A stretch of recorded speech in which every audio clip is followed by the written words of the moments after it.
కథను వినబోయే శ్రోతలకు మనవి. ఈ కథ నచ్చితే లైక్ చేయండి, బంధుమిత్రులతో షేర్ చేయండి. ఇప్పటి వరకు నా ఈ ఛానల్కు సబ్స్క్రైబ్ చేయకపోతే సబ్స్క్రైబ్ చేయండి. అదేవిధంగా బెల్ ఐకాన్ కూడా నొక్కడం మర్చిపోకండి. మీ సూచనలు సలహాలు కామెంట్ల రూపంలో తప్పక తెలపండి. Thank you. ప్రస్తుతం చెప్పబోయే కథ పేరు గుణవతి. పూర్వం కాంచీపురంలో శక్తిసారుడు అనే వైశ్య యువకుడు ఉండేవాడు. తండ్రి తాతల నుంచి వస్తున్న వర్తకంలో అతను లక్షల కొద్దీ ధనం సంపాదించాడు. 20వ ఏట అతనికి పెళ్లాడాలని అనిపించింది. భార్య గుణాలే గృహస్థుకు ప్రియాన్ని హితాన్ని చేకూర్చుతాయి అని అతను విని ఉన్నవాడు కావటం చేత శక్తిసారుడు సద్గుణవతి అయిన భార్యనే పెళ్లాడాలని నిశ్చయించుకున్నాడు. అందుచేత తనకు తగిన కన్యను తానే వెతుక్కోవాలనే ఉద్దేశంతో అతను దేశాల మీద బయలుదేరాడు. శక్తిసారుడికి సాముద్రికం తెలుసును. సాముద్రికం చెప్పే మిష మీద అతను ఎంతోమంది కన్యల చేతులు చూశాడు. మంచి లక్షణాలు గల పిల్లగా కనిపించిన కన్యలకు అతను ఒక చిన్న పరీక్ష పెట్టేవాడు.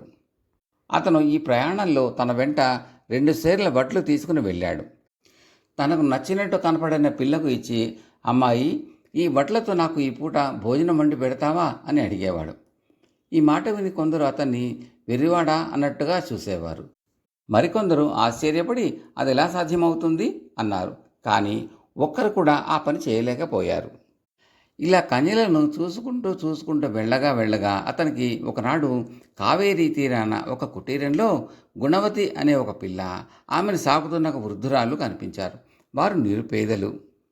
శక్తిసారుడు గుణవతి చేయి చూసి ఆమెలో మంచి లక్షణాలు ఉండటం గమనించి, అమ్మాయి, నా దగ్గర బొట్లు ఉన్నాయి, వాటితో నాకు ఈ పూట భోజనం వండి పెడతావా అని అందరినీ అడిగినట్టే ఆమెను కూడా అడిగాడు.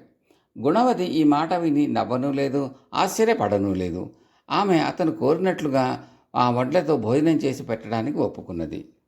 ఆమె వడ్లు తీసుకుని తడిపారబెట్టి దంచి చెరిగి ఊక తీసింది.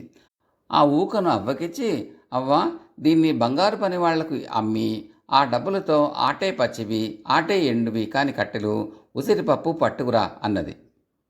అవ్వ అలాగే చేసింది. గుణవతి బియ్యం కడిగి పొయ్యి వెలిగించి ఎసరు పెట్టింది.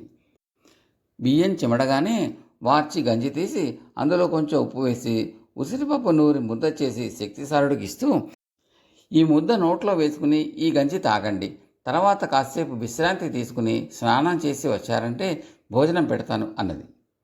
అన్నం కాగానే గుణవతి కొన్ని కట్టెలు ఆర్పి బొగ్గులు తీసి వాటిని అవ్వకిచ్చి, వీటిని కూడా ఎవరికైనా ఇచ్చి కాస్త కూర మజ్జిగ పట్టుకురా అన్నది.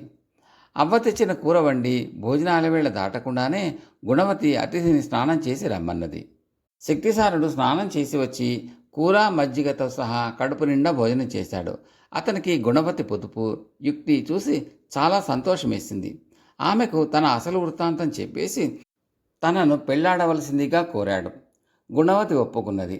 అతను ఆమెను తన ఊరికి తీసుకుపోయి పెళ్లి చేసుకుని చాలా కాలం సుఖంగా జీవించాడు. కథ సమాప్తం.